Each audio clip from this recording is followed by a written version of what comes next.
Olá, eu sou a Cíntia Cruz. Eu sou o Bruno De Mauro. E eu sou a Thaís Steinman. Meu Deus, temos uma nova voz nesse podcast, temos uma nova integrante, alguém que vai só passar pelos nossos corações e nos deixar sentindo saudade, ou alguém que vai ficar de vez, Bruno? A Cíntia já tá chorando. A pessoa acabou de chegar no programa, ela já tá com saudade. Gente, eu me apego, né? Vocês sabem.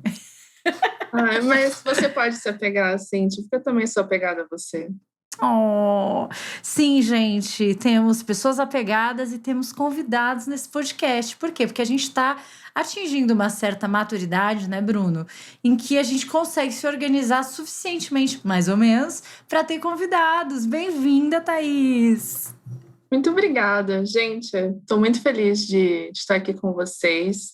Ainda mais porque vamos falar de um assunto que eu quase não gosto. Poxa, gente, eu tô vendo a carinha do Bruno. Vocês não têm noção que eu ouço esse podcast desde o primeiro e eu não tinha tido a oportunidade de olhar para a carinha do Bruno, saber quem é o dono dessa voz, que eu estou sabendo, conquistou alguns fãs por aí, né? E o Bruno vai se retirar nesse momento. Tchau. Nós somos maduros, Cíntia. Nós somos maduros, Cíntia. E quem é Thaís? Por que Thaís está aqui? Qual é o tema de hoje? O que está acontecendo? Antes da Thaís se apresentar, Thaís é uma amiga muito querida que é parceira do Nuas e Cruas, tá com a gente também desde a primeira temporada. E não tem, pra mim, assim, sempre que eu penso em leitura, em livros, né, no tema de hoje, que é o poder da leitura, eu sempre penso na Tá. Então, Thaís, quem é você na fila da livraria? Na fila da livraria, eu sou aquela pessoa que não consegue passar pela livraria. Vou ali rapidinho, sabe? Nunca fui eu, nunca. Eu sou a pessoa que fica horas e horas e tem a capacidade de sair de livraria, sair de muitas na vida, sem levar nada, porque eu folheio, eu sento um pouquinho, eu leio, eu pesquiso, e às vezes a gente está sem grana, né? Mas é aquele... Fica ali, né? Tipo a televisão de cachorro, né? Só dando, esse é o meu próximo. Era, né? Isso é antes pandemia. Pós-pandemia, as livrarias que restarem, a gente vai ver como vai ser. Você pode ser considerada uma profissional da leitura? Conta para os nossos ouvintes qual que é a sua relação profissional e de vida com a leitura.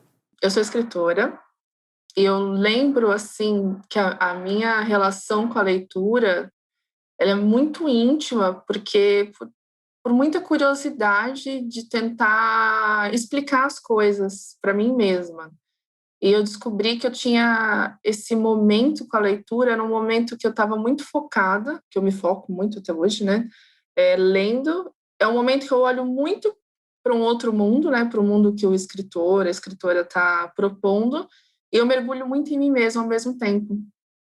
Então, tem muita gente que a leitura funciona de outras maneiras, mediando clubes de leitura, eu aprendi a ver isso melhor, a entender esse processo nas outras pessoas, como é diferente, admirar, mas para mim ele é sempre um mergulho muito íntimo, e eu tenho uma necessidade constante, até falando de um dos episódios de vocês sobre o fundo do poço, né, que aí eu acho que é um dos últimos, para mim é muito necessário esse fundo do poço, esse auto-mergulho.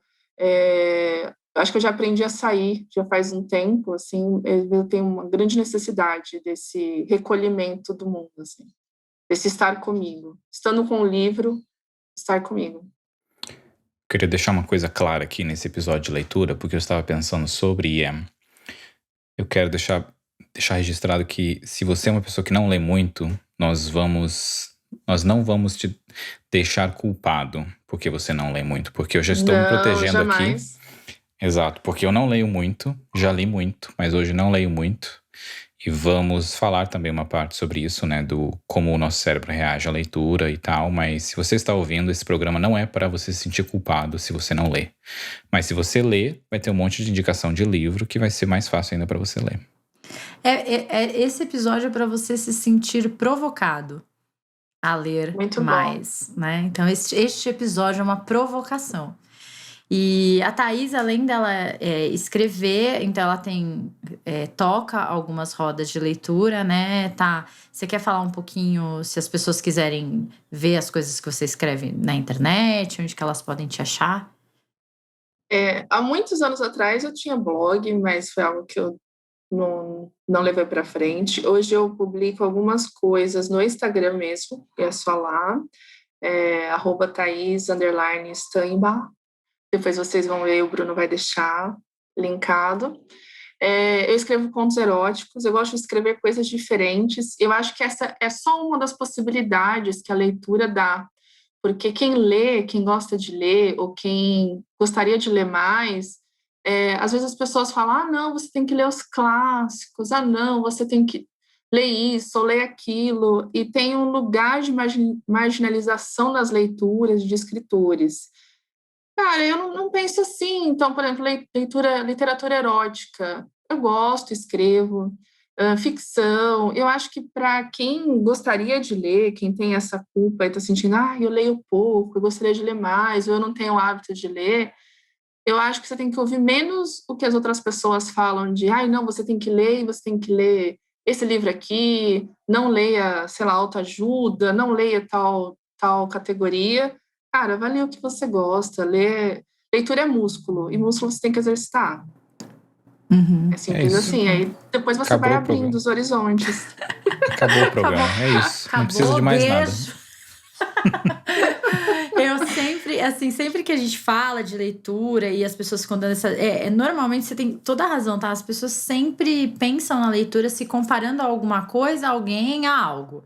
Então, é porque tem que ler na rotina da manhã todo dia, porque não sei quem falou que lê tantos livros por mês. Eu não funciono de manhã, jamais. Aí as pessoas postam, né? A pilha de livros lidos. Gente, pelo amor de Deus, primeiro eu queria falar pra vocês que ficam postando a pilha de livro que vocês leram no mês, né? Uma merda vocês, tá? Parem de provocar as pessoas. Que raio que irritância é essa? A não ser que você não incita, né, as pessoas. Pode incitar uma pessoa ou outra, mas você não está convidando, né? Vira uma batalha de quem lê mais. E aí, dentro de quem lê mais, não, eu leio esse tipo, eu leio aquele tipo, porque não sei o quê. E nunca tem. Eu nunca ouvi ninguém falar assim, gente, tô lendo demais, sério, preciso parar. Assim, já passei do limite, sabe? A coisa passou do limite. Não, talvez uma pessoa que eu conheço seja assim, que é Patrícia McCarthy, minha amiga, que é muito louca do livro. Assim, ela passa da conta, esquece da vida, fica lá, deixa a panela no fogo, se perde toda no rolê. Eu acho que a gente nunca acha que é suficiente. Isso. Desculpa, assim. Não, eu falei que a gente nunca acha que é suficiente. Você sempre vai achar que você tá faltando na leitura. Então, abandona esse raciocínio aí e se entrega ao seu ritmo, né? A sua rotina de leitura, enfim. Gente, vamos lá para as nossas histórias de leitura. Bruno de Mauro. O pequeno Bruno de Mauro teve contato com a leitura quando, como, porque? Qual que é a tua história com os livros? A minha história é de muito ódio no começo, porque era forçado na escola, né? Óbvio. Tinha ódio daquela merda, tinha que ler um livro gigantesco.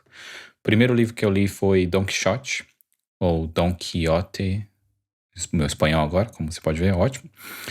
E a história era ótima. Eu adorei o livro. Achando, né? Meu primeiro livro foi em espanhol. Beijo. Não, mas que merda. Eu falei que o livro era em espanhol. Suportável. Eu quis ser babaca agora e falar o nome em espanhol, porque é o único livro que eu acho que pronuncia assim. Talvez até pronunciei errado, foda-se. Voltando ao ponto principal. E A Cigarra e a Formiga, você não leu aos 6 anos de idade? Ai, que estranho.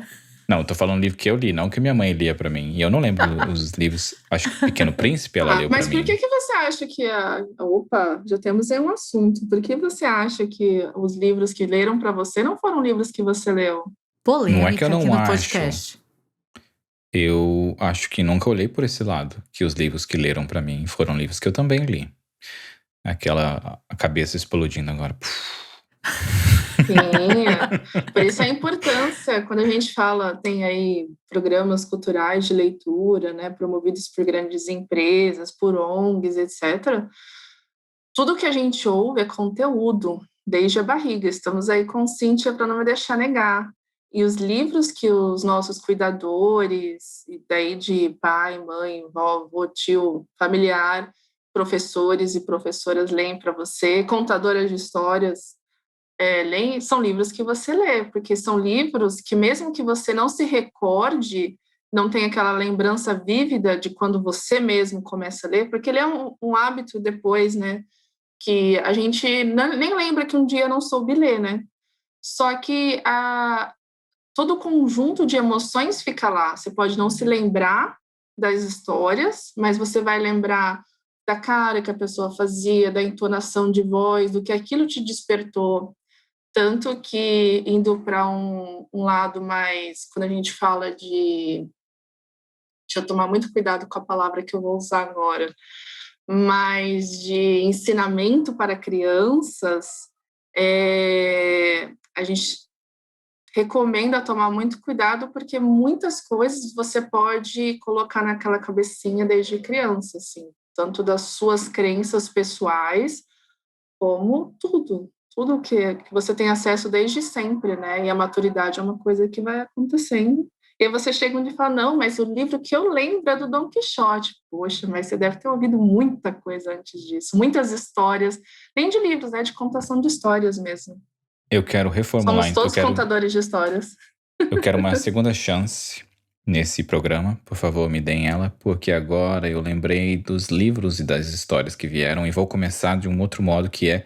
Eu gostava muito das histórias que a minha mãe lia nesses livros, mas como ela gostou sempre de leitura, ela era muito fissurada em ler algo e me contar a história do livro que ela estava lendo, sabe? Era um livro de adulto mesmo, e a gente vai falar sobre esses livros, mas eu lembro disso. E era algo que eu gostava. E aí o ódio só veio quando eu tive que sozinho começar a ler aquele negócio. Porque era algo que era também difícil, né? Você não tinha tanta experiência de ler. Então era algo difícil pra isso. Então eu gostava, aí eu fui pro ódio e depois fui pro gostar de novo.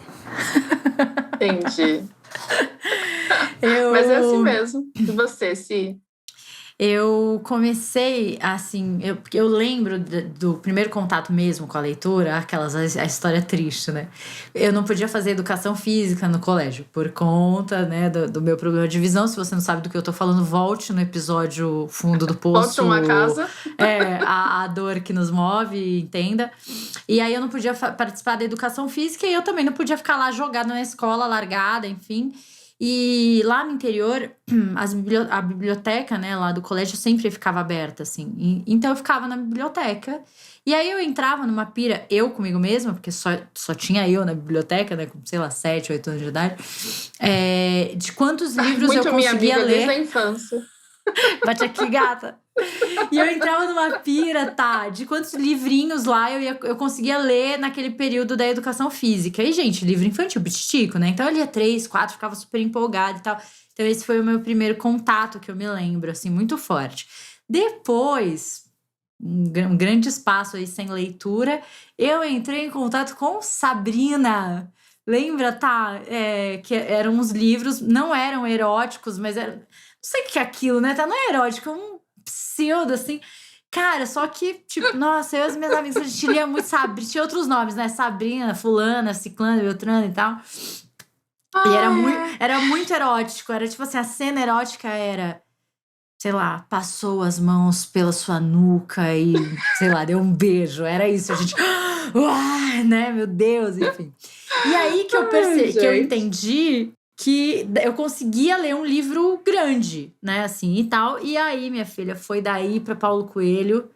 E não me julguem antes, não julguem, gente. Nossa, eu gosto muito de Paulo Coelho, gosto muito. A Agatha Christie li e tal. Ai, mas essas leituras todas, né, que você...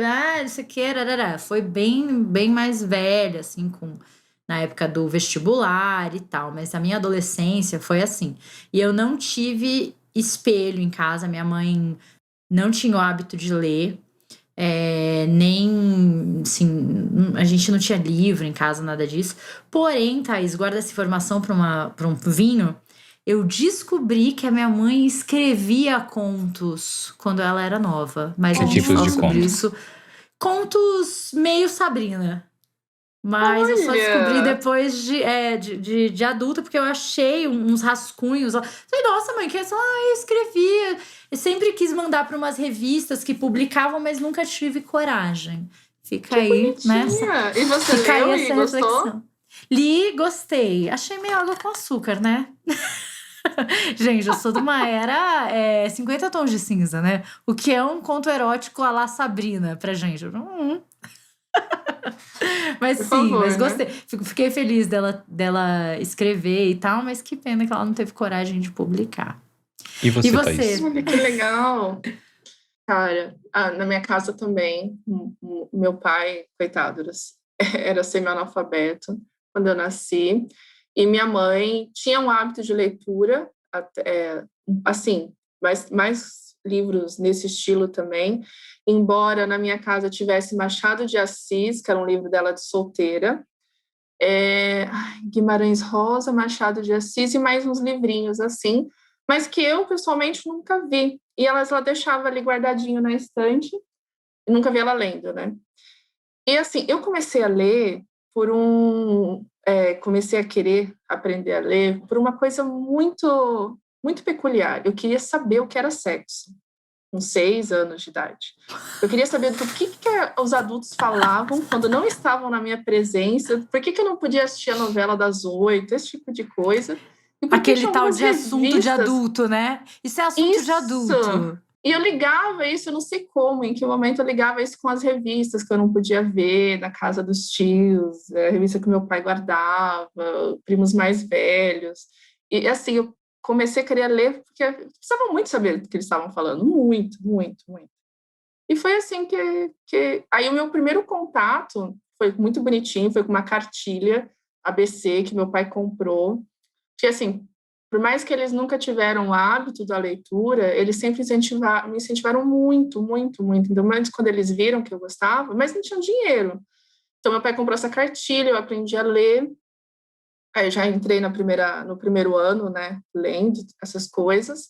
E aí, depois, sempre que dava, eu ganhava um gibi, que era muito mais barato que livro infantil, ainda hoje é muito mais barato. Muita gente critica, eu acho, igual eu falei lá no começo, gente, por favor, né? Cada um tem as suas possibilidades. E, cara, eu lia e relia e gravava a história. E, assim, não tem nada de errado com o gibi, né? Algumas coisas, talvez a criança menor, assim, não entenda, porque o gibi, ele tem principalmente Turma da Mônica, né?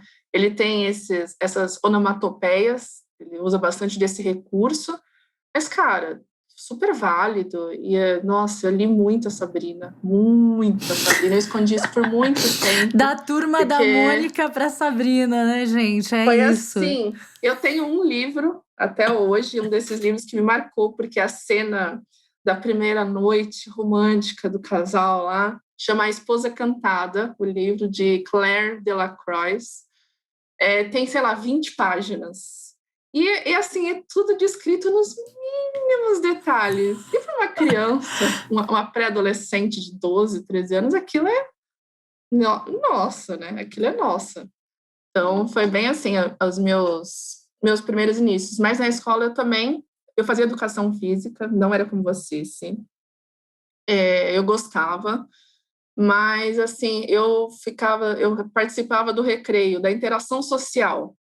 Um dia sim, um dia não. Um dia eu estava na biblioteca, um dia eu estava fazendo a social, o outro dia eu estava na biblioteca. Então, é desse jeito.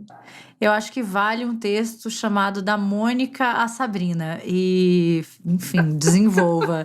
Tá aí. Ó,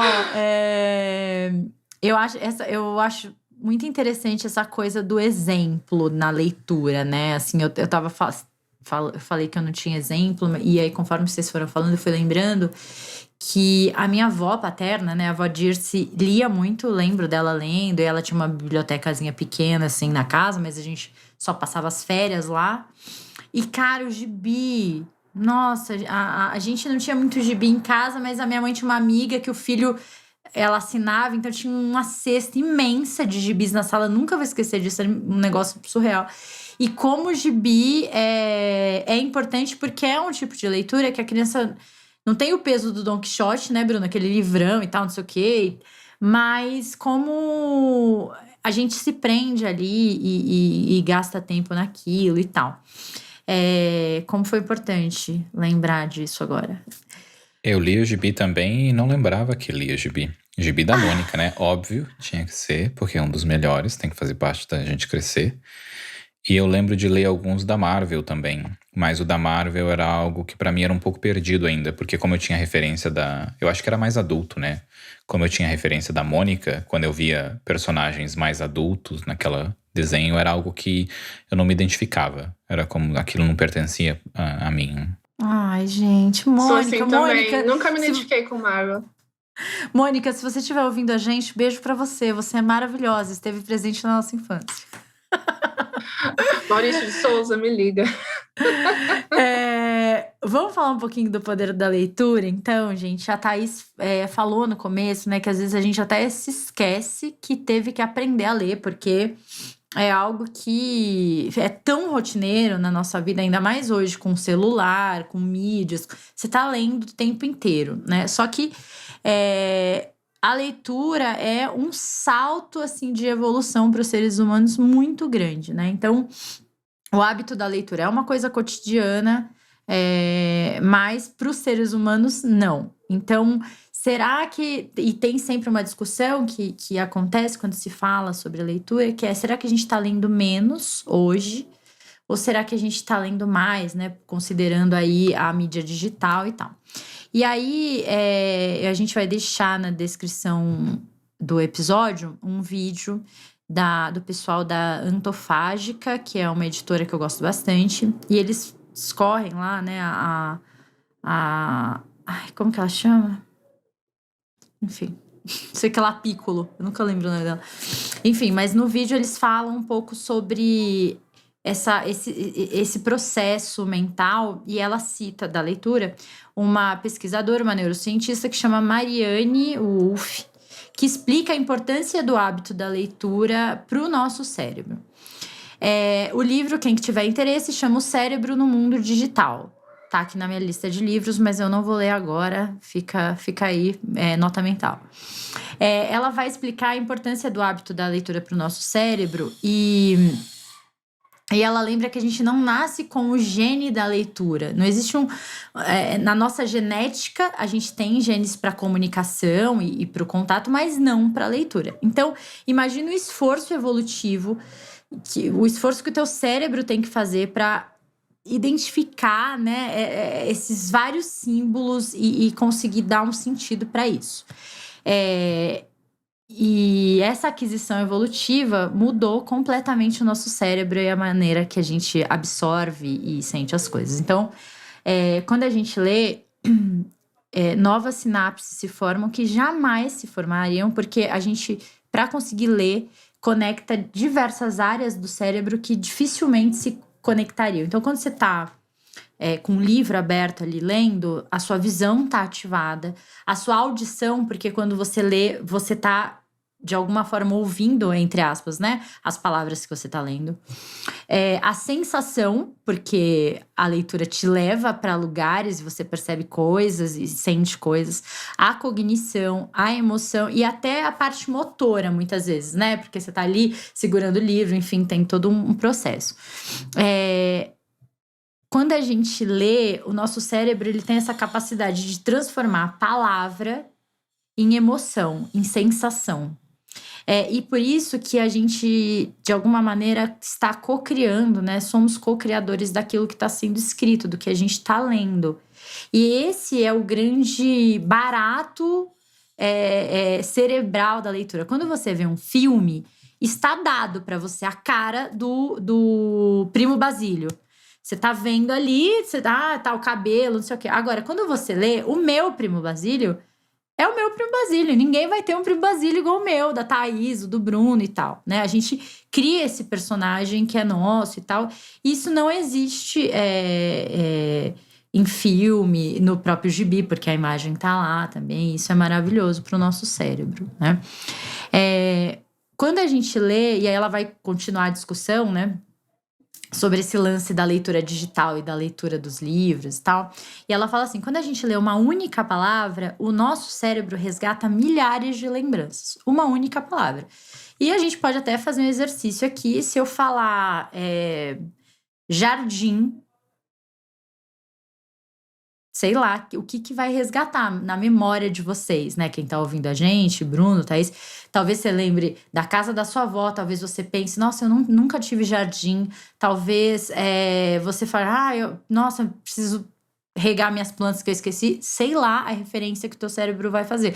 Mas ele vai se reorganizar aí, porque a palavra jardim traz um monte de coisa. Um monte de memória, de sensação e de emoções, né? Agora, imagina quando a gente faz uma leitura profunda, quando a gente não lê só uma palavra, mas a gente lê um montão de palavras juntas, né? Então, ao ler uma sentença inteira ou um livro inteiro, nosso cérebro vai em todas as direções para entender e assimilar aquilo que a gente está lendo. E tudo isso, de alguma maneira, nos ajuda a ampliar também a nossa capacidade de desenvolver empatia. E aí eu quero trazer um trechinho da autora que ela diz o seguinte: ler é se soltar momentaneamente de si próprio e aprender a ser outra pessoa. Por outro lado, nos percebemos tanto nas histórias que lemos que ler um livro é como ler a nossa própria vida. O livro, como você se desprende, se solta momentaneamente de quem você é e se aprofunda ali, né, mergulha naquele personagem, talvez você tenha a chance de viver uma vida que você jamais viveria na sua realidade, né? Um marinheiro belga numa missão não sei aonde. Nossa, né? No passado, em 1800 e não sei o quê. Cara, você nunca viveu isso, você vive pela leitura. E passar por tudo isso te faz entender as motivações desse personagem, por que ele faz o que ele faz, e te dá um outro viés, né? Eu falei do Primo Basílio porque eu lembro muito claramente, quando eu li o Primo Basílio, porque o Primo Basílio é a história da Luísa, que é um casamentinho lá normal, mequetrefe lá, final do, sei lá, 1890, eu acho, por aí, né? E família bem tradicional, ela é casada, não tem filho, tem uma empregada na casa que é a Juliana, que é a vilã do Paranauê todo, né?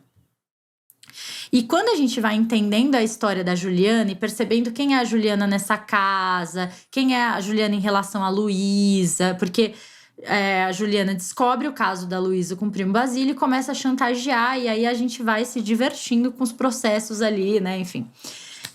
Mas, cara, eu nunca empatizaria. Se você me falar, ai, nossa, fulana chantageou a ciclana, você tem uma sensação. Agora, quando você percebe quem é a Juliana e quem é a Luísa, e esse processo, você tem outro, né? Eu achei muito foda quando eu tava assistindo esse vídeo dela explicando sobre a empatia, porque as lembranças que eu tenho de livros e histórias que eu li são muito mais fortes do que os filmes que eu assisti ou séries que eu assisti. E é justamente nessa parte falando do coautor e de você... A pessoa tá te dando a informação, mas você tá criando aquilo. Tá vindo de você o que você tá criando ali, né? Então, por exemplo, a minha mãe adorava ler Sidney Sheldon. Ela adorava ler Sidney Sheldon. Ela tinha a coleção dele. E eu li todos os livros dele. Eu só não li os infantis. Porque eu só descobri depois de um tempo que ele tinha exatamente. A cara de Cynthia agora é livros infantis. Ele tem livros infantis. E eu lembro a maioria, acho que só o primeiro livro dele, o personagem principal é um homem, todos os outros são mulheres no livro. E eu lembro de ler isso, essa parte de você criar todo esse cenário de mães ou mulheres que foram estupradas ou coisas assim. Eu lembro de Agatha Christie, coisas de policial, de você se colocar na pele de um policial, de como você sentia aquilo, que não é o mesmo de você ver um filme do DiCaprio sendo um policial. Você não tá naquela empatia. E quando menciona essa parte de a leitura te ajuda a criar empatia, caralho, cria muito porque tá criando de você, né? Aquela informação tá vindo pra dentro de você, o seu cérebro tá transformando aquilo como algo que você vivenciou, porque você tá criando toda aquela memória, e a memória é tão foda que, pensando agora em você falando isso, eu lembro de praticamente as histórias dos livros que eu li. Quando não era de trabalho, né? Porque uma parte que me deixou ficar com raiva de leitura é ir para a leitura técnica e sair da leitura de ficção, que a ficção é muito mais gostoso, técnica é uma bosta, mas essa é a minha opinião. E é isso, é inacreditável, é foda. Quero ler algo agora. Eu sair daqui e vou ler agora. Tchau. Eu acho que ainda hoje, essa reflexão até do vídeo que você comentou da Antofágica é muito bom, porque uma coisa que eu estava vendo na prática antes do início da pandemia, como contadora de histórias, como mediadora de clube de leitura e pessoa que ia conversando sobre livros, e que eu vejo, assim, em adolescentes, né, quando você vai falar com adolescentes dos últimos anos, assim, né, da escola, não existe argumentação para algumas coisas, alguns estão perdendo, assim, muito forte a argumentação, então eles vão argumentar algo simples, eles não conseguem, eles querem buscar aquilo que eles viram no celular. É uma coisa que as professoras, nos clubes de leitura que eu participo, né, que eu leio Mulheres, tem muitas professoras, e elas chegam desesperadas, assim, pedindo para as mediadoras o que elas podem dar a mais para a gente incentivar essa leitura crítica do que está lendo, porque não tem criticidade do que está lendo, se é uma notícia falsa ou não, com as notícias curtas, ou ler só o enunciado, ou ler só frases, eu costumo chamar de frases de caminhão, né? Só essas coisinhas muito curtas, se abastecer só disso, te deixa sem argumentos, sem o que você falou antes, né? Sem uma visão ampla das coisas. E todo mundo tem um histórico, né? Você vem com um histórico familiar, do meio que você vive, de ambientação, e não ler ou ler ou ser um mau leitor, eu não gosto muito disso, mas eu acho que a gente está num contexto que dá para entender o que eu quero dizer com isso. Te deixa uma pessoa sem empatia, porque você não consegue se colocar no lugar do outro. E o livro, escutar histórias, então, vamos lá, antes de aprender, a gente ter um grande acesso, como a gente tem hoje, de pessoas que sabem ler e escrever, a gente não tinha. Então, as histórias eram passadas dentro da família ou dentro das organizações, de nós, né, como organização social, né, como política, por contadores de história. Então, você está ouvindo, você está lendo, você imagina coisas. Então, você pega as suas vivências e pega vivências de quem está te falando algo ou de quem escreveu algo que você está lendo. Se esse repertório não é um pouco equilibrado, você começa a achar que a vida de todo mundo é muito parecida com a sua. E aí você começa a regressar. Eu acho que a gente está bem nesse ponto, né? Principalmente no Brasil, a gente está muito nesse ponto de regressar, de regresso do, cara, o meu semelhante é semelhante mesmo, a outra pessoa. Tem um livro muito bom, que agora eu não lembro o nome, da Viviane Mosé, mas ela sempre fala muito sobre isso. Eu acho que é de Nietzsche.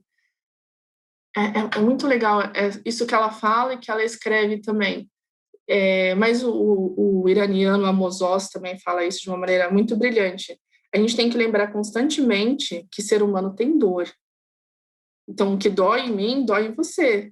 Independente da sua cor, classe, gênero, tudo. E esse exercício de empatia, eu acho que os livros trazem muito.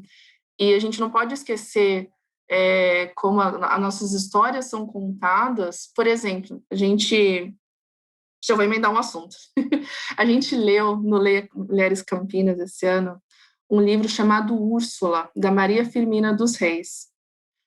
Se todos nós aqui, que a gente tem uma faixa etária parecida, né, de idade parecida, se todos nós tivéssemos lido sobre a escravatura, é um romance, é um livro romântico, não é um livro histórico, da maneira como a Úrsula coloca, é muito mais provável que a gente fosse uma geração muito mais perto de ser todos antirracistas, porque ela não coloca as pessoas escravizadas como ladras, como um monte de coisa. Ela coloca as pessoas escravizadas com dores, ela faz a humanização de todas as pessoas, então das pessoas brancas, que estavam colonizando, das pessoas brancas que não concordavam com isso, e o ponto de vista dos escravizados. Um ponto de vista, não, as dores, né? E é muito interessante. É um livro que foi escrito antes dos clássicos, que eu não vou citar aqui, mas que colocaram as pessoas escravizadas numa maneira como se elas tivessem, por exemplo, como se elas tivessem vindo, como se elas tivessem vindo porque queriam, porque quisessem, né, no caso, ou como se elas fossem pessoas sem opiniões, ou desalmadas, ou que viessem para roubar, esse tipo de coisa. Então, eu acho que é um grande exemplo da importância da leitura e que para quem não leu, mas assistiu novela ou acompanhou novela de alguma forma, as histórias nos atravessam, né? E nos formam. Esse é um exemplo, assim, muito bom. E pensando na própria neurologia mesmo, essas leituras rasas, como você estava falando do caso dos adolescentes, né? Que tem leituras mais curtas e mais rápidas, mais fragmentadas. Quando a gente tem um hábito de leituras lentas e profundas, a gente aumenta a nossa capacidade cerebral de distinguir o que é uma informação verdadeira e falsa. Porque quando a gente lê coisas mais profundas, assim, sentenças maiores, textos e tal, a gente precisa analisar, deduzir, fazer inferência daquilo. Então você tá exercitando coisas aí, né? No caso da leitura rápida e fragmentada, não, porque é uma chamadinha, né? É um negocinho. Então isso prejudica, assim, o discernimento entre o que é verdade e a mentira. E a gente acaba virando um receptor passivo daquilo que a gente tá lendo.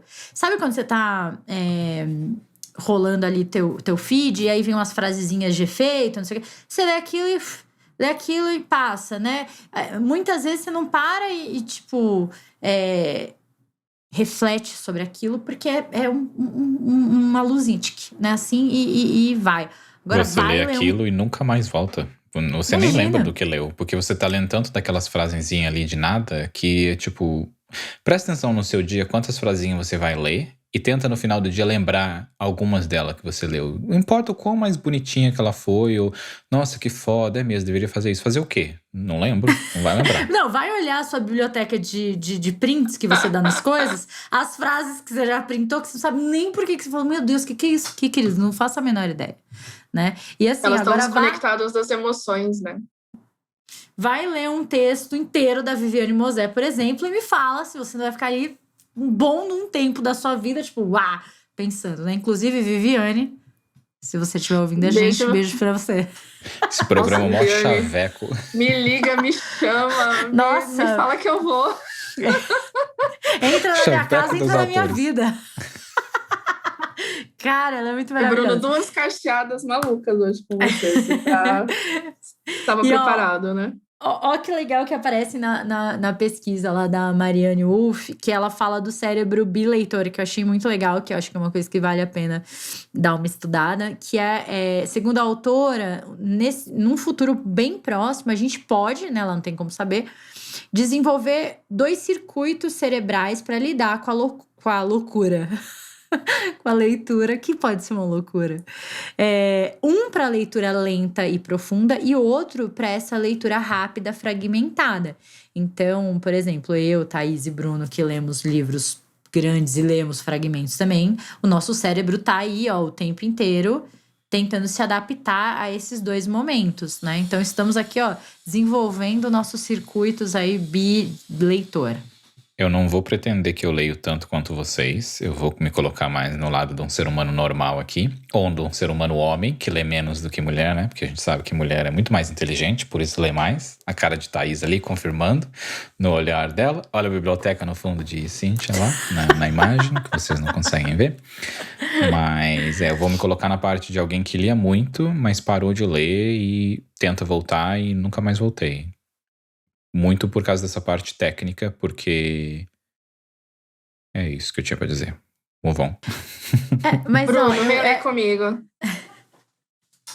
Ele tá falando isso, gente, da boca pra fora, Thaís, porque ele participou do Nós da Leitura, A gente leu 3 livros de peso aí nesse semestre e tal. Não Eu sei não que li tá os 3. reclamando. Eu não li os 3. Eu estava na reunião todos os dias da reunião, mas eu não li todos eles. E eu não É menti isso. lá.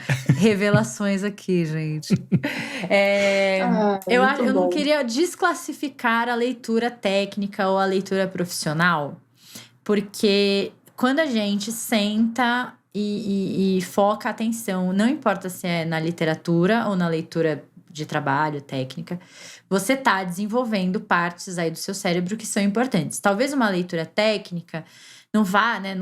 Como ela não é ficcional, ela não é fábula e tal.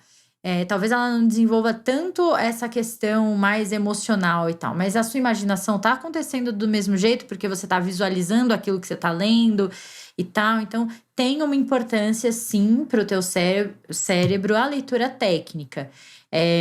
Eu leio muita coisa técnica, só que, claro, né, gente? Eu sou psicóloga e o Bruno trabalha com tecnologia, então a nossa leitura técnica, ela é bem diferente, né? Eu tô lendo sobre, sei lá, autodesenvolvimento, terapia, métodos terapêuticos e tudo.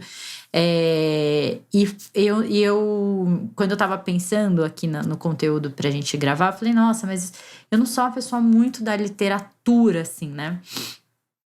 E mentira minha, porque na verdade sou.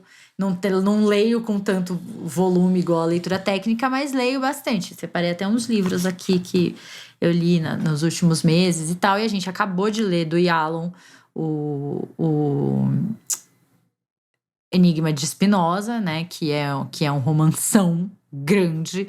E, enfim, então vamos parar aí de se desqualificar na leitura, Bruno de Mauro.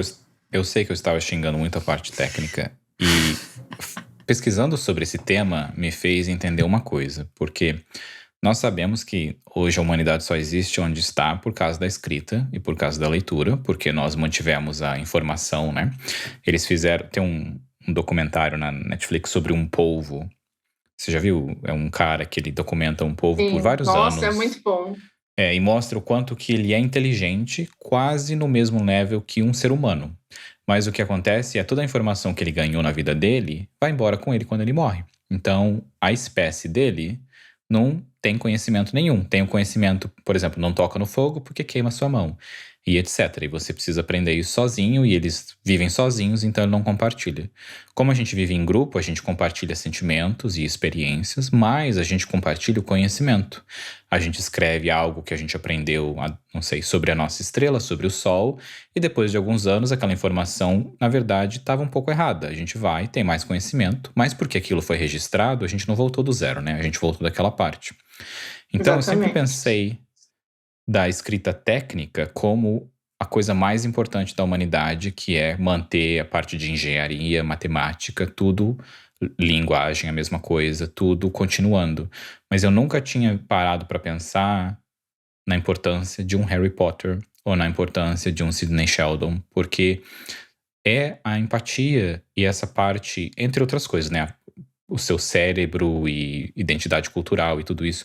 Mas essa parte da empatia, eu nunca tinha pensado nisso. Nunca tinha me vindo na cabeça de que quando você lê algo, você está se colocando numa pequena parte, ou talvez numa parte ainda maior, naquele lugar, e você consegue identificar, por exemplo, o Harry Potter, que é alguém que a gente conhece muito, e a questão de abuso que ele sofre, de discriminação, porque ele é diferente. Que cringe você é. Vai cagar com esse negócio. Eu vou cortar o cringe. O cringe não vai ficar nesse programa. Nossa, que atitude mais cringe, né? Repressão. A ditadura aqui. Não vai ter cringe nesse programa. Eu tinha que te provocar, desculpa. É igual assim, né? Mas, eu acho que, Bruno, muito legal você pensar isso, assim, porque a gente tem uma mania de qualificar uma coisa e desqualificar a outra, né? Uma coisa em prol da outra. Então, a leitura, claro, como a Thaís falou, os clássicos é que importam, e aí foda-se a Agatha Christie, porque não sei o quê. A leitura técnica ou a fabulação, a ficcional, elas levam a gente para um lugar de imaginar mundos possíveis, de ter acesso a informações para melhorar o nosso trabalho, a nossa rotina, e enfim, né? todo mundo se abre quando a gente lê. E muitas vezes a gente esquece, porque é uma coisa que tá na nossa rotina. Por isso que eu queria passar um pouquinho sobre a questão das pessoas que não leem, que não sabem ler. Porque sim, o analfabetismo no Brasil tem um nível alto. E a gente já pressupõe que a pessoa sabe ler, porque a gente mora aqui, né? Eu e Thaís moramos numa bolha, a gente mora no estado de São Paulo, que enfim, né? A gente sabe que dentro do Brasil é a bolha da bolha. O Bruno mora fora do Brasil, então assim, às vezes isso parece que tá longe da gente, mas não tá tão longe, né? Eu peguei uns dados para trazer aqui, porque eu gosto de dados. Me mostre dados. 11 milhões, segundo a Agência Brasil. 11 milhões de analfabetos no Brasil hoje, o que equivale a 6,6% da população brasileira. 11 milhões. Vou falar de novo, tá? 11 milhões de pessoas no Brasil hoje não sabem ler. A meta é taxa zero até 2024. Será que a gente consegue, Thaís? Não, infelizmente não. E é muito curioso, né, quando a gente vai fazer essas palestras em escolas, em lugares assim, para falar de literatura de uma maneira que não pareça que a gente está. Que não pareça obrigação. A ideia é sempre essa, né? Que não pareça obrigação e que você comece a falar da empatia.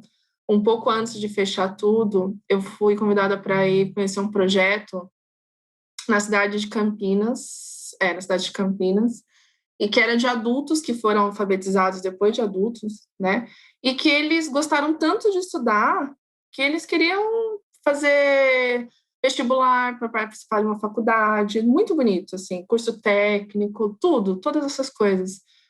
E só que eles tinham 2 atrasos. Então era o atraso que eles não tinham sido alfabetizados antes, adolescentes e adultos jovens, assim, era a sua grande maioria que queria continuar os estudos.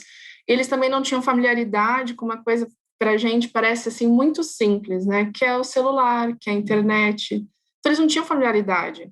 E, assim, por mais que faculdades particulares e não particulares, estou falando de todas, eles estejam democratizando o acesso, esteja cada vez mais fácil. E para a gente parece muito fácil, não, é só digitar lá que vai aparecer e tem um lugar. Eles não têm isso. Então, esse grupo de jovens da faculdade de Campinas, eles pegavam na mão mesmo, as pessoas sentavam, falavam, olha, você vai entrar aqui, e ajudava a pessoa a fazer um cadastro no vestibular que ela não conseguia. Então, eram pessoas que foram aprender a ler, escrever e estudar mesmo muito mais tarde, descobriram, né, os professores dali descobriram que elas tinham uma capacidade intelectual muito grande, ou aptidões que precisavam de um curso técnico, apenas uma coisa maior, mas que elas não tinham familiaridade com a internet. Olha só, não são. A gente acha que é uma coisa. A gente está tão acostumado a ler e escrever, a gente está tão acostumado a pegar o celularzinho. Muita gente, eu sei, olha para o celular antes de tomar café da manhã, né? E tem gente que não é isso, que não está nessa mesma pegada, e são pessoas com vontade de aprender, são pessoas com capacidades e aptidões que não foram desenvolvidas.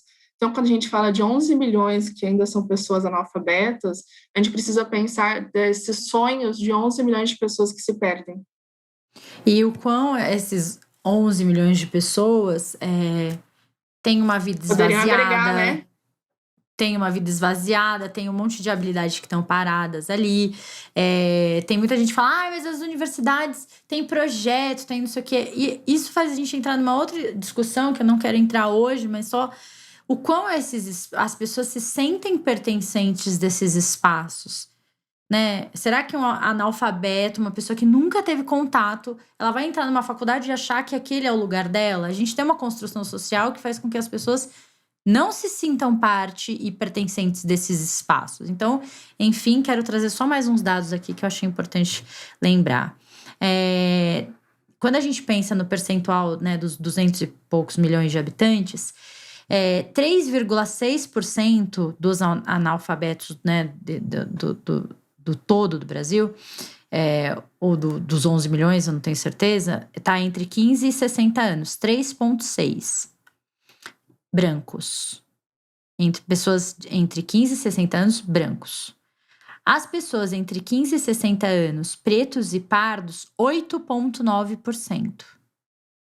8,9%, gente, contra 3,6%. Quando a gente pensa nos idosos, 60 anos de idade brancos, 9,5%. 60 anos de idade entre pretos e pardos, 27,1%.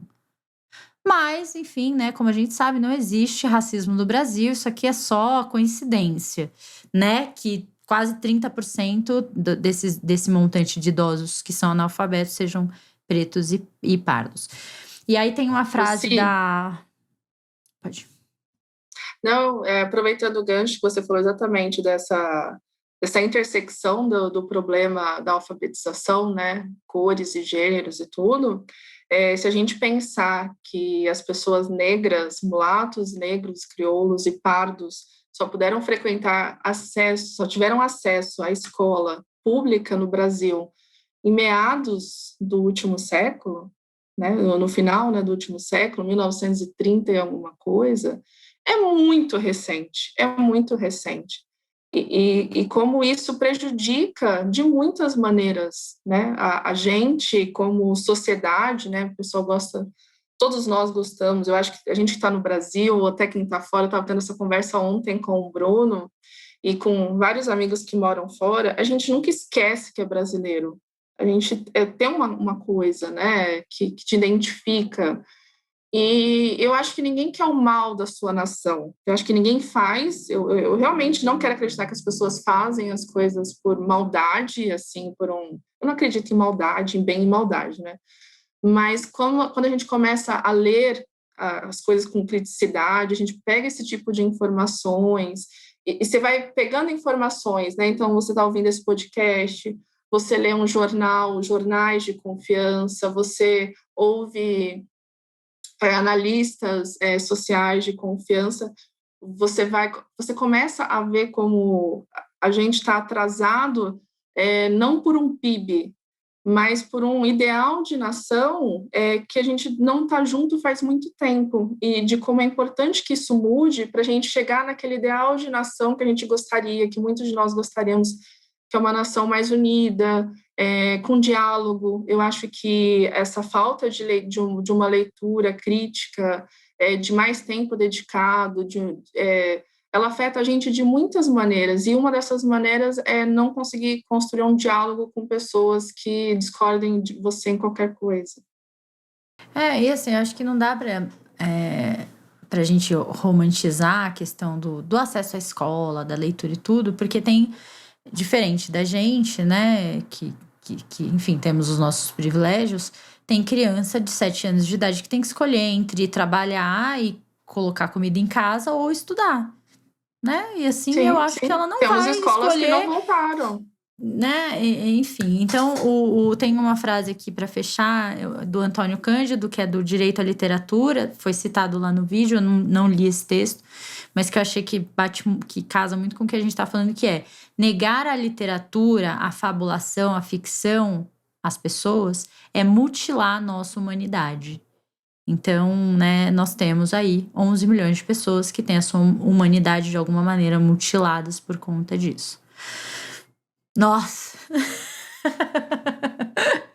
Vamos falar de... Cíntia! Votem em mim, tá? Cíntia 2022. Fica aí. Tá, Bruno? Eu quero já lançar aqui a minha candidatura. Esse é o plano, né? Esse era o plano. Esse foi o plano todo o tempo. Não, gente, vai ser Acelera São Paulo, vai ser Lê São Paulo. Lê São Paulo. Ai, meu Deus. Bom, tem uma coisa que dentro dessas pesquisas que eu tava fazendo pro episódio, que eu descobri que eu não sabia e que eu amei. Eu acho que eu já vou aqui, fazer a minha especialização nisso, que é a biblioterapia, que é a cura feita pelos livros.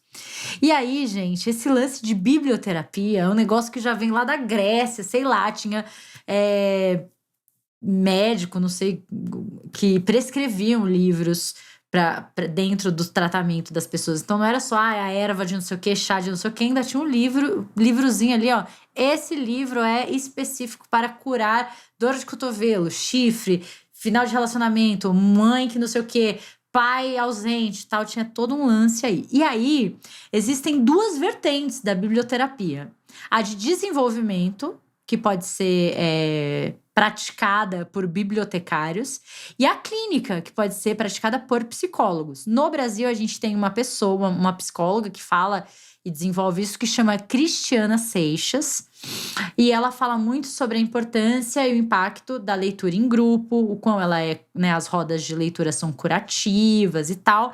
E aí, queria trazer 2 dicas deixa eu ver se eu coloquei uma dica só de livro sobre isso, que chama Farmácia Literária. Tá aqui na minha lista também. E é exatamente isso. Tipo assim, sofrimento de não sei o quê. Que livros você pode ler e tal. Eu achei tão sensacional, gente. Sério, estou falando sério. Fiquei bem abalada. Falei, eu poderia ser uma pessoa da biblioterapia. Por que eu não pensei? Eu vivo indicando livro para os meus pacientes. Eu vou só mudar a palavra. Eu vivo prescrevendo livros para os meus pacientes. Thaís, você é uma biblioterapeuta? Eu acho que eu acabo sendo, porque eu sou aquela amiga chata que quando as pessoas vêm, conversam, tal, não sei o quê. Ou mesmo que elas não estejam falando um problema, estejam falando uma coisa feliz. Qualquer coisa, na verdade, qualquer coisa. E aí me vem um link, eu faço um link com o que ela está falando, com o livro que eu li, que eu lembro, eu falo, nossa, aquilo que você está me falando, putz, não sei o quê, já pego e mando foto do livro, ou indico livros. Se estava na minha casa, eu já pego o livro da estante, já falo, olha aqui, você precisa ler esse livro, você vai gostar bastante, para desenvolver mais esse que você está sentindo. Então, eu acabo que eu sou essa pessoa que indica bastante livros, mesmo sem as pessoas pedirem. Vocês podem ver isso no meu Instagram. Eu acho que os amigos, somente as pessoas muito mais próximas, elas estão muito, muito acostumadas. E eu acho que eu cheguei num ponto tão legal, assim, agora que eu me dedico quase exclusivamente só a coisas que envolvem literatura, é que as pessoas vêm falar comigo e já pedem, né? Tem alguma coisa que você acha que eu poderia ler? Ou não, você é a curandeira do melhor. livro, gata. Total curandeira do livro. A pessoa já fala, Thaís, você tem algum livrinho aí que tem um paranauêzinho? Ou para esquecer tal assunto. Nossa, tem. Porque, gente, não me peçam séries e filmes que aí filmes até eu tenho bastante, mas séries eu não sou a pessoa da série. Eu gosto de muitas, mas não sou. Qual ou quais livros te curaram de alguma maneira? Mulher que Corre com os Lobos é um clássico aí, contemporâneo, né? Que foi um livro que ele não me curou. Eu li ele antes da dor aparecer. Então, ele foi muito essencial. Foi assim, meses antes. Fechei o livro, passou uns meses, o mundo caiu. E eu tinha ali a palavra da Clarissa Pinkola Estés para me ajudar. Mas eu acho que tem vários. Nossa, eu não sou muito a pessoa do top 30 livros. Isso ficou tudo para minha época que eu queria ser VJ da MTV. Mas tem esse e tem O Mito da Beleza. Eu sei que a Naomi Wolf se envolveu com todas essas polêmicas, se revelou uma negacionista, tem muitas coisas no livro, etc, etc, etc. Mas ali, quando eu li com uns 33, 34 anos, eu estava bem na época que as pessoas começaram a falar muito que eu tinha que começar a passar uns creminhos, que eu devia fazer isso, fazer aquilo, e comentar ainda mais sobre o meu corpo. Eu tinha acabado de ter filho, né? E o livro me ajudou a não cair nisso e refletir, sabe? Não que ele vai te falar, não faça isso, não faça aquilo, mas falar sobre, esse é o seu corpo. Ninguém tem cada opinião e não caia, né? Não caia nessa de ficar falando isso para os outros. Então, assim, foram 2 livros muito importantes. Lamento muito que a Naomi Wolf seja a pessoa que ela se tornou. Esse livro foi escrito há muitos anos atrás, mas é isso, as pessoas Vamos separar mudam. a obra, separar a obra do autor, né? Deixa eu falar os livros que me curaram, então. Eu trouxe 3 aqui. E aí, depois, quando eu separei, que eu me liguei, né? Quando eu estava no meu processo de separação, eu li um livro que chama Karen. É de uma autora portuguesa, Ana Teresa Pereira. E a Karen é uma garota que acorda toda machucada numa cama de uma casa que ela não sabe de que casa que é, com um marido que ela nunca conheceu na vida, tipo, enfim. E aí ela vai descobrindo que... E ela a memória que ela tem é de uma outra vida, não daquela que ela tava. E aí é isso. Então é uma pessoa que está no corpo de outra pessoa. Guarda essa informação. Aí, na sequência, eu ganhei de um crush da época, depois que eu me separei, um que chama O Cavaleiro Preso na Armadura, que fala sobre uma pessoa que está presa numa armadura. Guarda essa informação. E aí me deu a louca, sei lá, porque depois de não sei quantos anos, comprar de novo a Metamorfose do Kafka, que eu já tinha lido, sei lá, quando eu era bem nova. Resolvi ler o Kafka. E pra quem não sabe, é alguém que acorda transformado virou um inseto, uma barata, sei lá, é gigante e tá ali dentro do quarto naquela angústia de ser uma barata. Enfim, todos livros de pessoas que não são mais as pessoas que elas conhecem, né? Então, assim, sim, os livros curam? Curam. Esse foi o meu... Como fala quando é um monte de remédio junto? Fármacos? Não, quando a pessoa te dá um monte de remédio junto, assim, tem um nome pra isso, mas enfim, não consigo Overdose? Não, por exemplo, quem tem HIV tomava um coquetel. Negócio cheio... Coquetel, isso. O meu coquetel curativo né, de livros são esses. E aí, vou lá para as minhas... Em relação às seleções... livro que eu odeio ainda com todas as minhas forças é Iracema. Eu acho insuportável, é o livro mais insuportável que eu já vi na minha vida. E aí eu tenho também uma coisa assim com os autores russos, tipo Dostoiévski e aqueles livrões deles lá com páginas e páginas intermináveis, porque eu odeio livro muito descritivo. Então, a Sabrina com 20 páginas da primeira relação do casal, isso ia me matar de angústia. Enfim, Iracema, eu odeio você. Se você estiver ouvindo a gente, fica aí o meu relato aqui pra você. Livros que amei e ainda amo. Mulheres que correm com lobos. Peraí, eu tenho que fazer um adendo. Não odeio Iracema, odeio José de Alencar.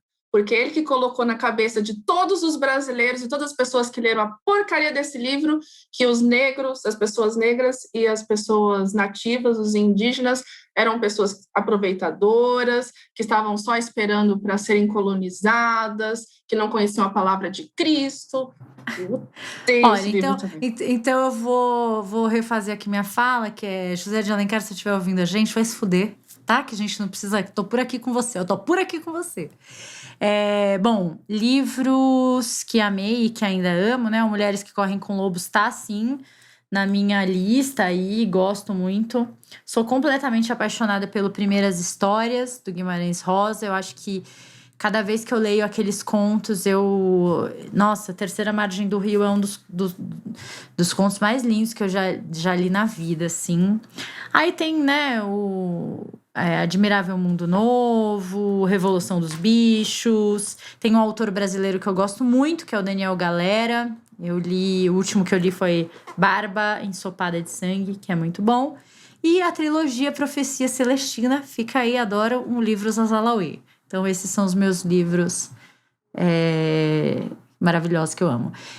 Em relação a livros que eu tenho curiosidade em ler, Religião e Repressão, do Rubem Alves.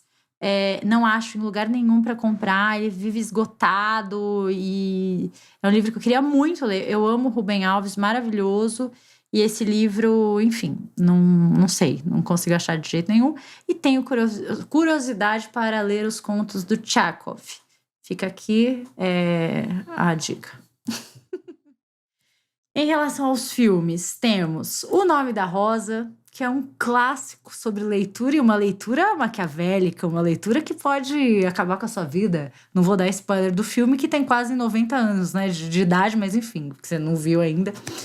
Um outro filme que eu amo muito, muito, muito é O Carteiro e o Poeta.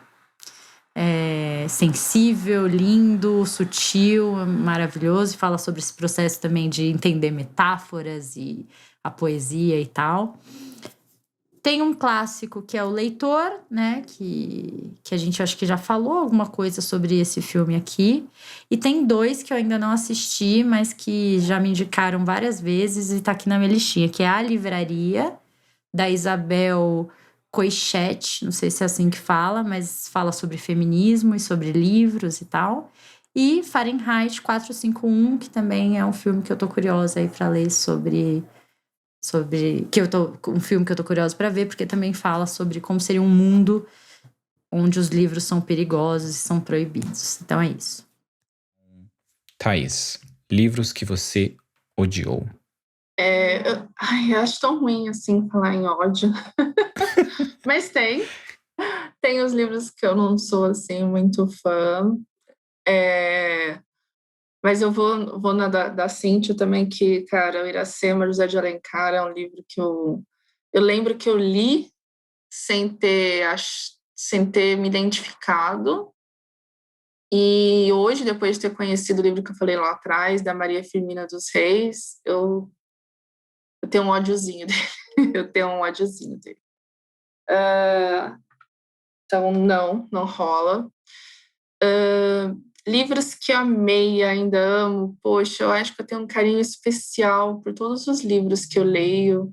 Os que eu mais gosto, ou que eu acho que tem uma mensagem ou coisas que outras pessoas que me seguem podem identificar. Eu estou fazendo exercício de colocar no meu Instagram. Que, falando muito do que a gente falou agora do Brasil, né, sobre o exercício da empatia, até já é um livro de recomendação. A Mãe da Mãe de Sua Mãe e Suas Filhas, da Maria José Silveira. É um livro curtinho, assim, ele é fininho, mas ele pega uma história super legal, desde de uma criança, a primeira criança entre uma nativa e um colonizador, e ela pega a história, parte daí a história até os dias atuais. E é muito legal, assim, é muito, muito sensacional. Ela consegue colocar um pouco de história e consegue criar um mundo, assim, muito, muito humanizado das situações, sem mocinho, sem mocinha, sem vilão, sem nada. É bem a vida como ela é, sabe? Acho que uma coisa que o Jorge Amado tentou muito fazer, talvez não tenha conseguido, a Maria José da Silveira conseguiu. Gosto muito de um outro livro também, da Renata Belmonte, uma escritora nossa e contemporânea, que Ai, nossa, socorro, perdi o nome do livro. Mundos de uma Noite Só, então deixa eu começar de novo. Uma outra escritora contemporânea, que eu gosto muito, que é Mundos de uma Noite Só, da Renata Belmonte. Recomendo demais, demais, demais, demais. Amo muito. Livros que eu tenho curiosidade de ler, eu comecei muito agora a procurar um pouco mais, além de Chimamanda, além de não vou conseguir falar o nome dela, Mukasonga, além da Mukasonga, mais sobre a literatura africana, de escritores africanos, literatura russa, principalmente poesias. Eu, como também sou poeta, né, e, poxa vida, estou gostando muito, muito do que eu estou lendo também. Literatura asiática, assim, em geral, é um mundo muito novo para mim, porque tem tanta coisa muito boa dentro do Brasil, assim, escritores maravilhosos, dentro do Brasil, latino-americanos, que a gente está perdendo, assim, que a gente perdeu. E eu quero também ver um pouco do lado de lá, assim, mais distante, mas, assim, eu estou tentando equilibrar, mas, assim, cara, tem muita coisa boa, muita coisa boa. Livro é uma paixão, assim, que eu não tenho como medir. Então, são os livros de curiosidade. E os seus? Livros que eu odiei, eu não tenho ódio pelo livro. Não que eu não sinta ódio, porque eu sinto ódio, mas eu vejo que eu nunca tive aquele problema de, se eu tô lendo algo merda, eu paro de ler. Se eu tô vendo que não tá gostando, eu pulo algumas páginas, vou pro próximo capítulo, ver que tá uma bosta. Não, já excluí, sabe? Não tenho culpa, nem lembro que livros eram. Mas eu lembro de um livro que era 007 contra Moscou.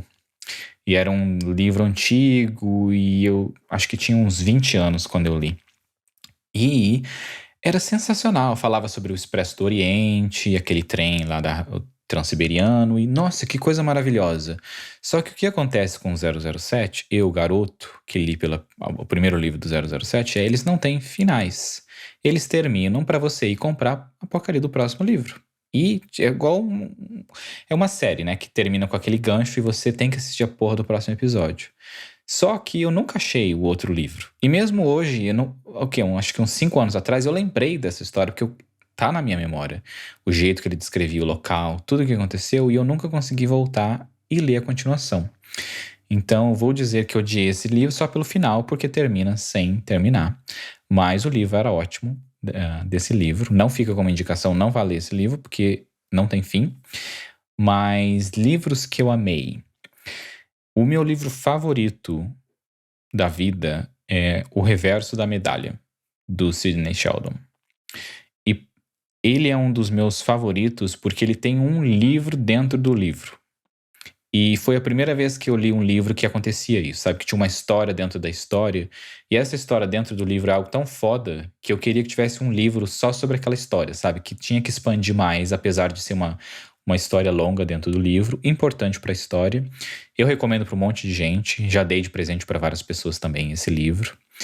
E pensando em livro para dar de presente para pessoas, me veio uma indicação na cabeça aqui, mas vamos guardar para a parte de indicações, que é um livro de autoajuda. Olha só, tirando aquela culpa de ler livro de autoajuda, mas vamos guardar para aquilo.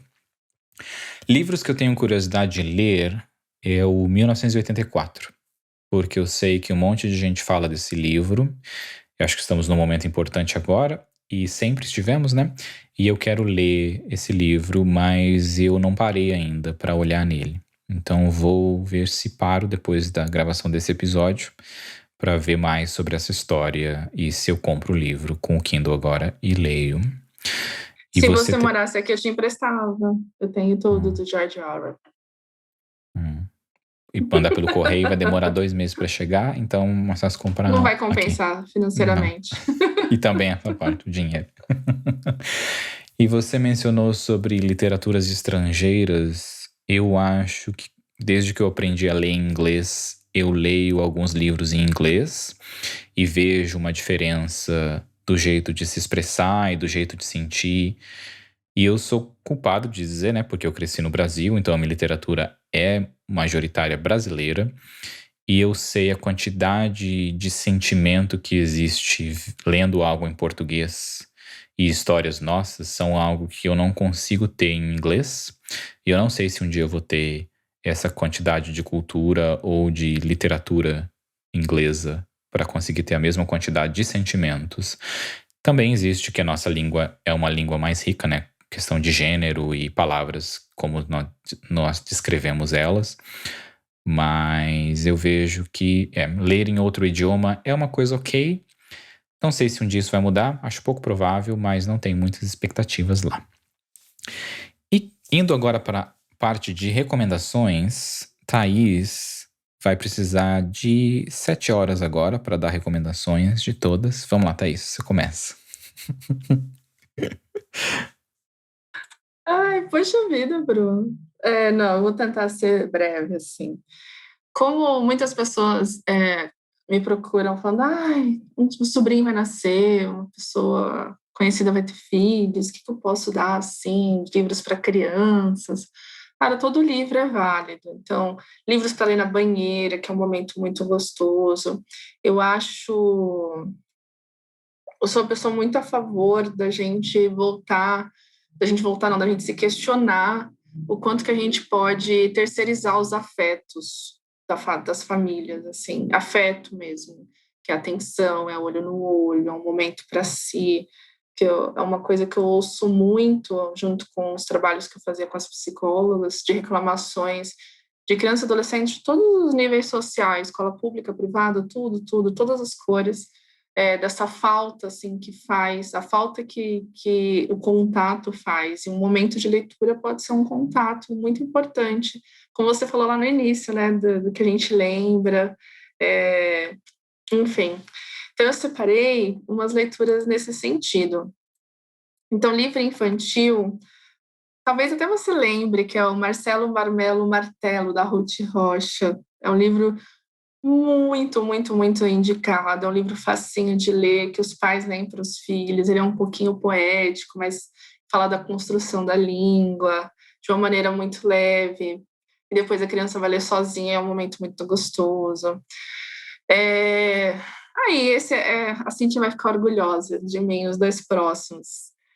O Monstro das Cores, da Ana Lenhas, que é para a gente aprender a falar sobre sentimento com as crianças, então para ela começar a entender sobre os próprios sentimentos, o que ela está sentindo, conseguir falar sobre isso. E é muito interessante que os pais vão aprendendo juntos, assim, os cuidadores, né, sendo professores ou familiares. Emocionário, da Cristina Nunes Ferreira. Também ele explica brevemente um pouco da gama de emoções que a gente sente, né? Como as coisas nos afetam. Então, tem tristeza, tem ódio, tem alegria, tem palavras que a gente não usa tanto, mas tem lá, como nostalgia, melancolia. É bem legal, assim.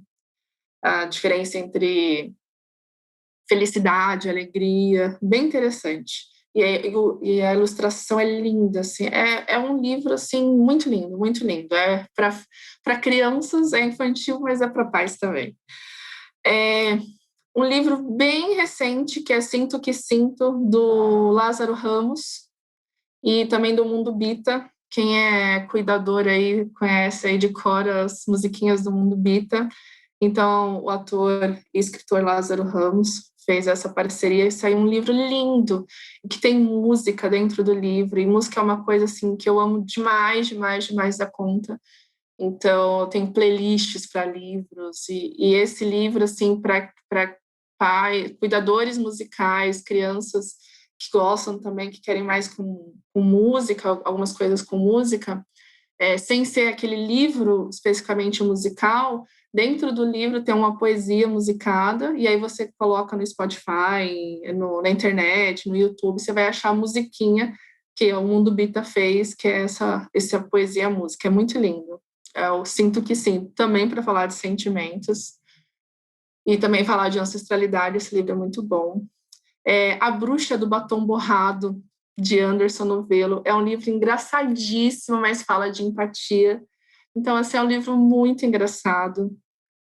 As crianças morrem de rir quando a gente conta deles, as crianças, os adultos, assim, quando a gente vai fazer a contação de histórias, porque é muito engraçado, é um livro muito engraçadinho e trabalha empatia, trabalha respeito, mas de uma maneira muito divertida, muito legal.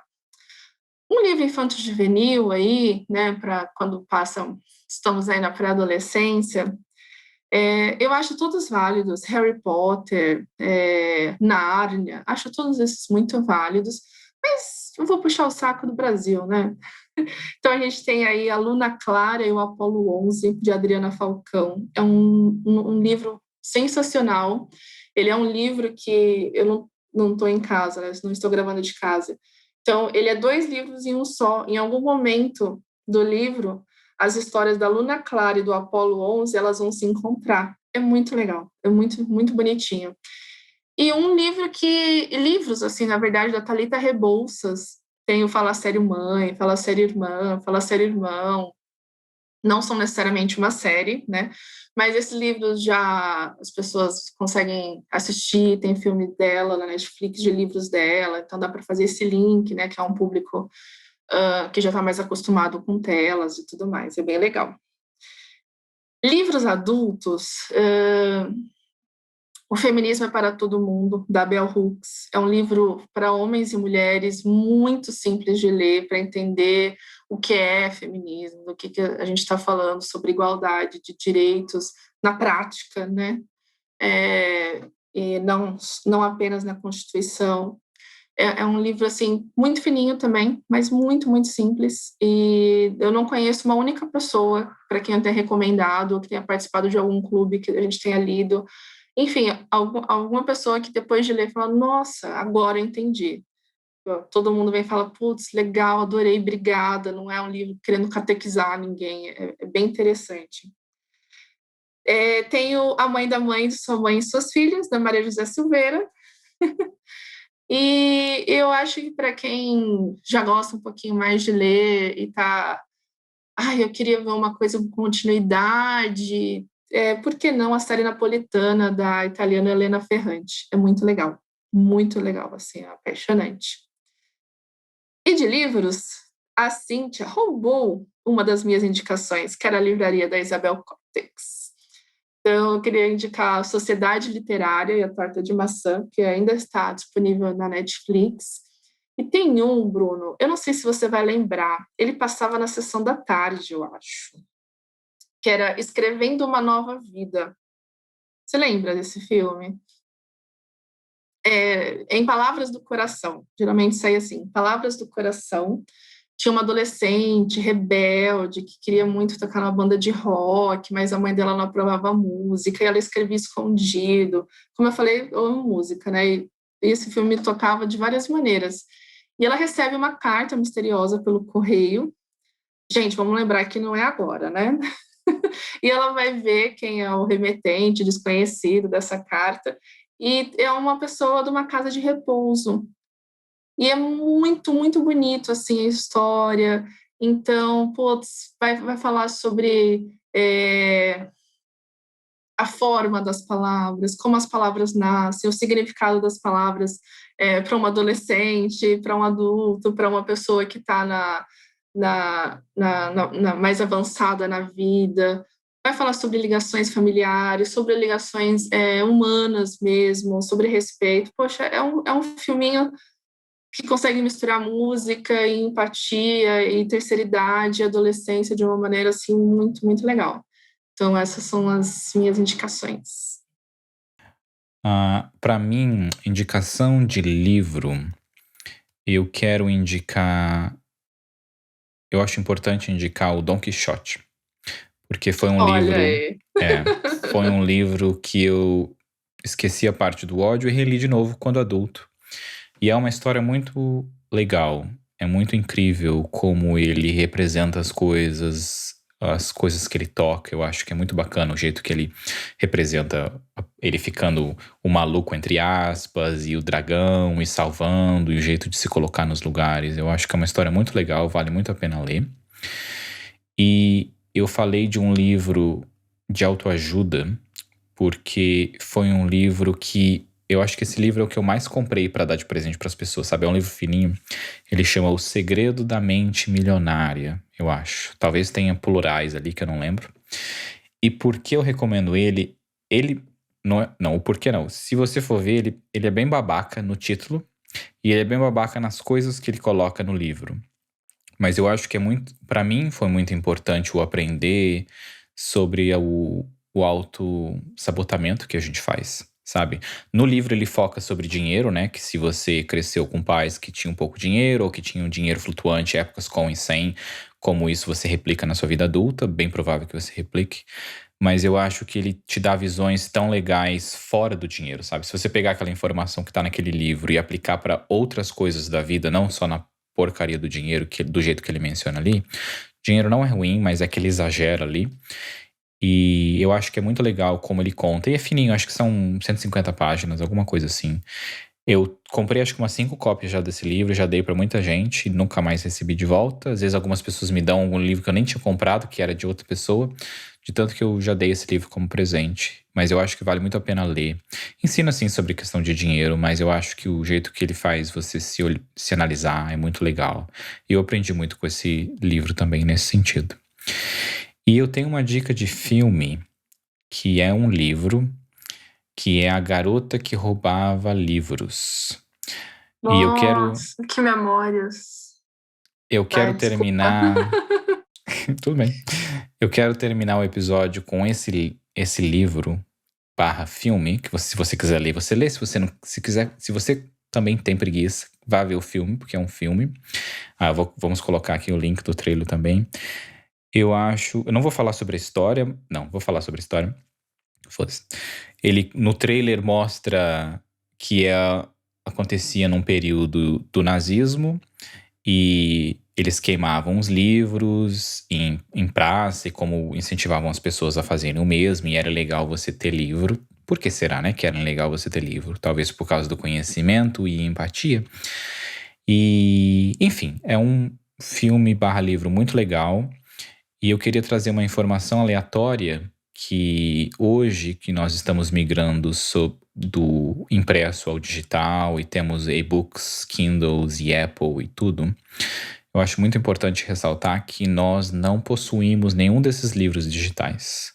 Todos esses livros digitais são das editoras. Nós compramos uma licença para ler o livro /possuir, entre aspas, muitas aspas, porque se eu comprei um livro, eu comprei o direito de ter ele no meu Kindle, e se um dia essa editora quiser mudar o livro ou quiser remover o livro, ela continua nesse direito. Claro que nós vivemos numa democracia que nos permite que isso não aconteça, mas caso aconteça um dia de ditadura bater na porta, eu sei que isso está longe, né? Mas se alguém fala de ditadura e queimar livro digital é algo que é imediato. Então, se isso acontecer, eu acho que é muito importante a gente lembrar: cópias físicas serão para sempre e as cópias digitais na lei, e mesmo que a lei pode mudar, ela é destrutiva na hora. Então, queria encerrar esse episódio sobre leitura com essa informação muito relevante para o mundo, e é importante compartilhar isso.